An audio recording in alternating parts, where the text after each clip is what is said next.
Здравствуйте, вы смотрите программу о лучшей футбольной команде на планете Земля.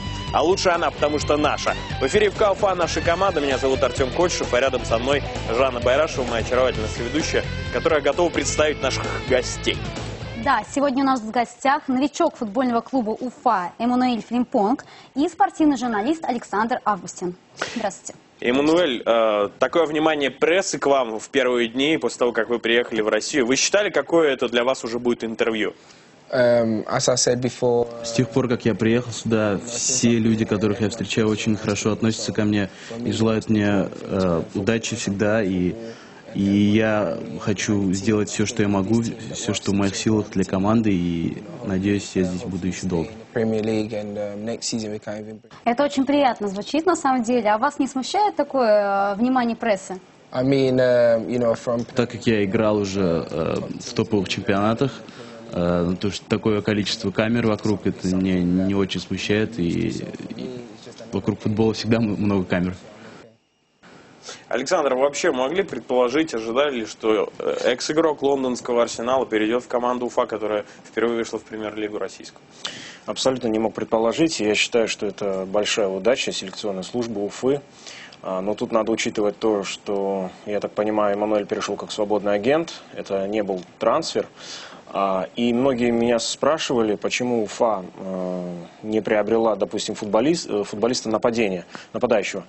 Мне кажется, нападающих у Уфы очень много, а вот как раз освежить центральную линию, именно опорный полузащитник, это удачное приобретение. Я желаю Эммануэлю, ему он часто травмировался, и, может быть, это тоже как-то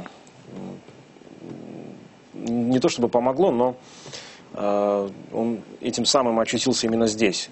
Может быть, кто-то из других футбольных клубов не захотел бы, допустим, связываться, потому что игрок травматичен, но я желаю, чтобы Эммануэль играл, и это очень хорошее приобретение.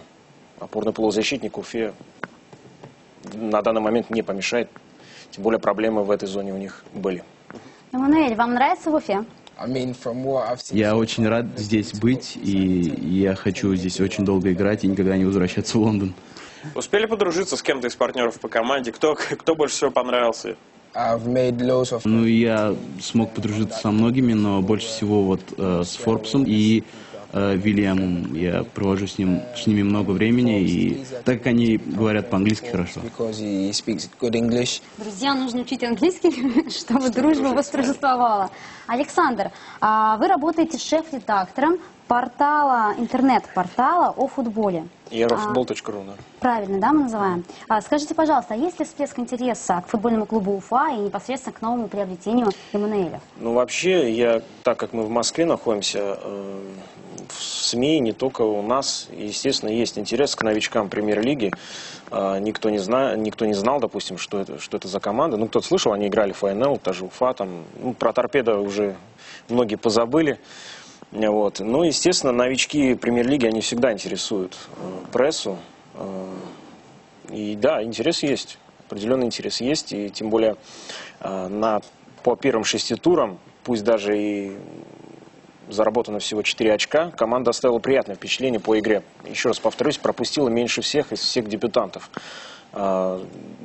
Арсенал проигрывал с разгромным счетом, Тульский имеется в виду Арсенал. Торпедо сыграла с Зенитом, сами знаете как. Поэтому здесь Уфа сыграла достойно. Если разбирать игру, наверное, это уже отдельные какие-то вопросы, где там проблемы, где причина. Эммануэль, какое ходит в Великобритании мнение о России? Что сказали вам друзья, родственники? Не отговаривали переехать сюда? Говоря моей маме, она сказала просто переезжай и просто играй, иди в футбол. То есть можешь переехать в Россию и играть в футбол. А насчет прессы, то я видел по телевизору то, что вот Россия не очень хорошо относится к черным людям.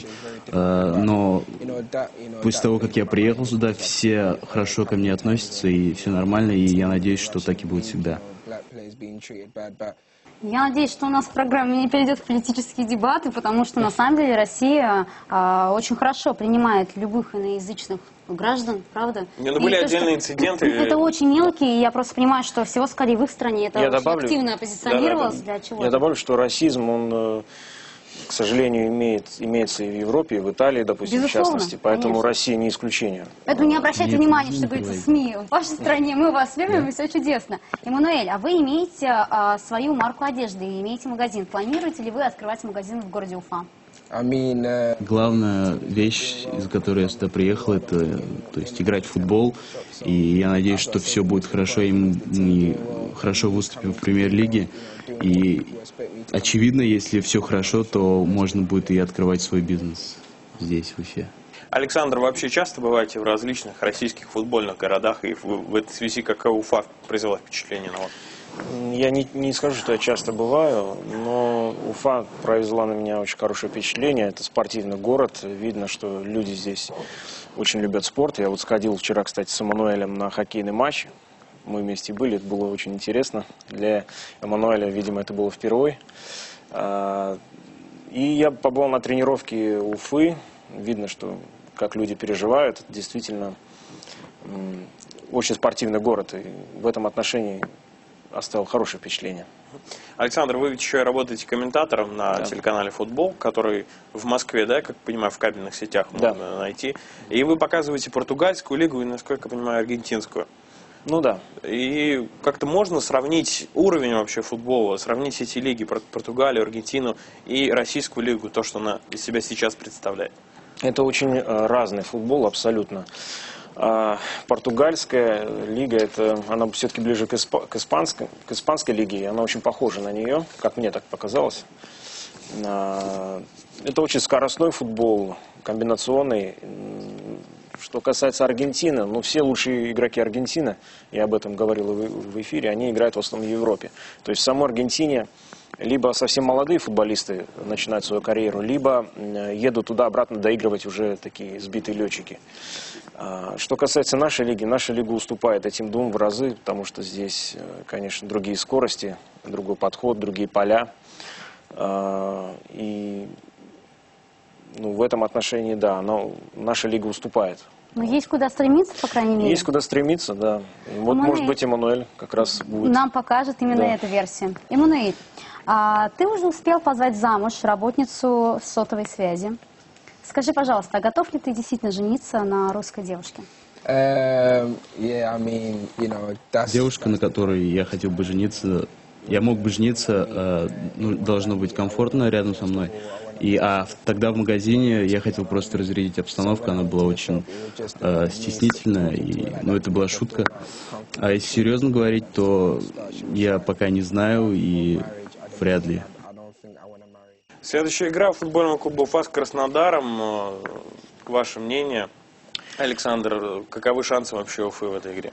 Шансы, прямо скажем, небольшие. У Краснодара уже очень хорошо поставлена игра.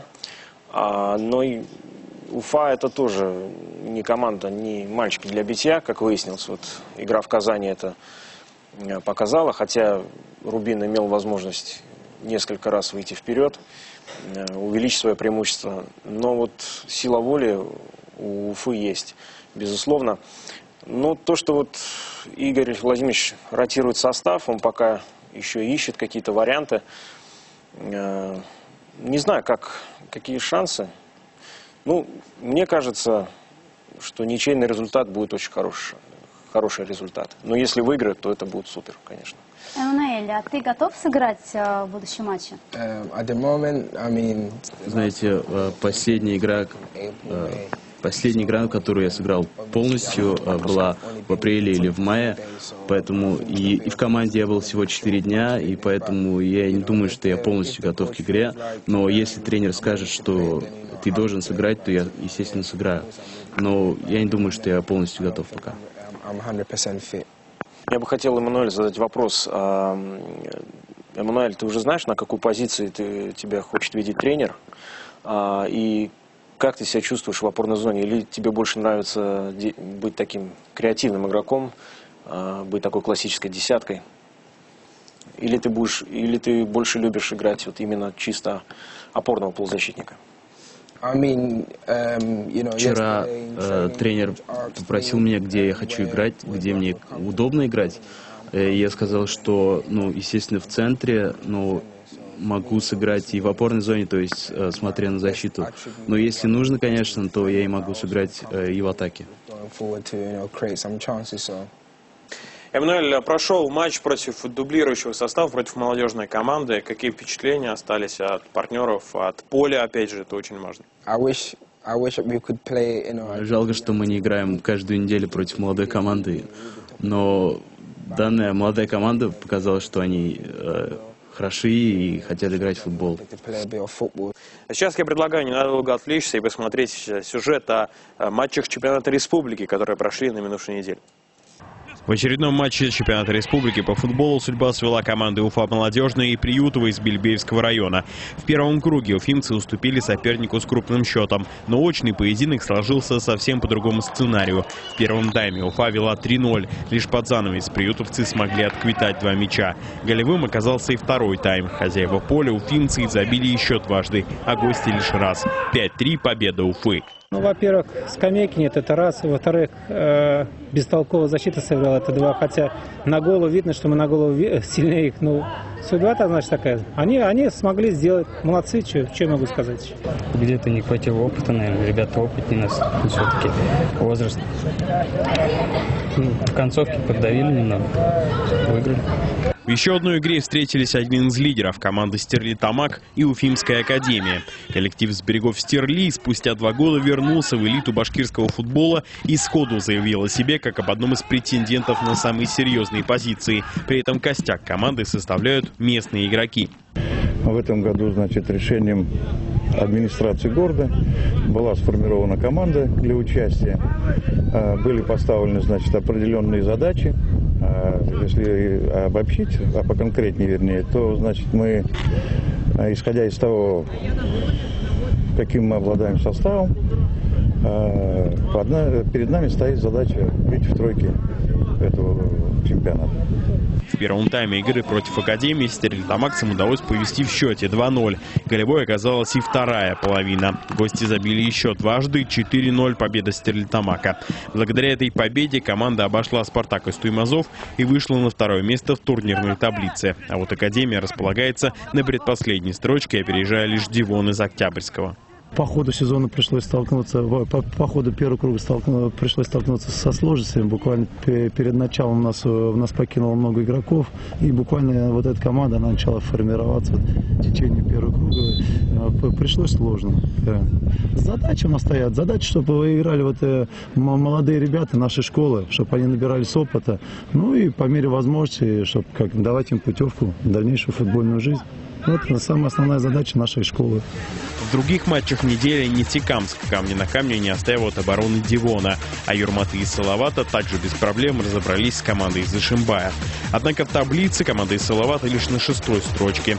В тройке компанию Горнику и Стерлитамаку составляет «Спартак» из Туймазов. Уфа Молодежная на 7-м месте.